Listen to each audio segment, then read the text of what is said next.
Now, there's a really good point that I want to make sure that we don't get past, because people need to understand this in that idea of the path, right? Yeah. Your first session that you got on with other session players that were established session players did not come from a producer or from a studio or from another session player. It came from an artist that you were writing with, that you did demos with, and you built a relationship with, to the point where they trusted you to bring you in on their session, and that's where that opportunity came from. Absolutely. I think so often that people that are trying to break into this, they call a recording studio, they call producers, they contact other session players, they ask for opportunities.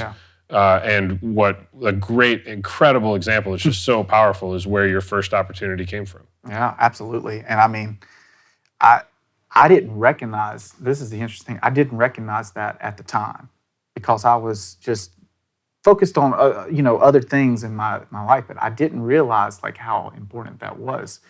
But it started something in my path, because people were like, well, hey, can I get you to come play keys on my demo session?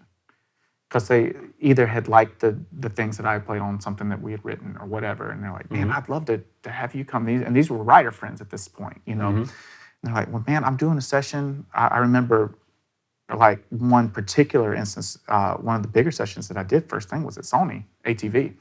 And it was for a writer buddy of mine that we had written a ton of songs together, and he had heard about a musician that was doing demos named Ilya.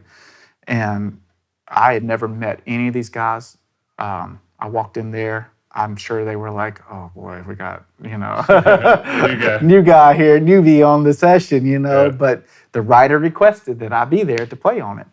And ended up playing, and I guess, I didn't play the same sort of things that a lot of other guys did. And so all the musicians around were like, that was cool. Like, you're the only person I've ever heard pull sounds like that to do, this is just what I do, So that session ended up that I gave my number to a couple of guys, really being one of them.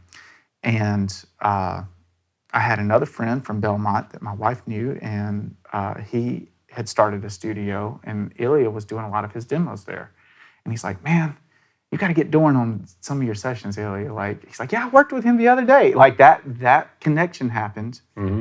Like, I had worked with him a month and a half ago, and he just remembered. He's like, yeah, I worked with him. Yeah, we should do that. So I was on the bottom of the list. If none of his other keyboard players could call, I got the call.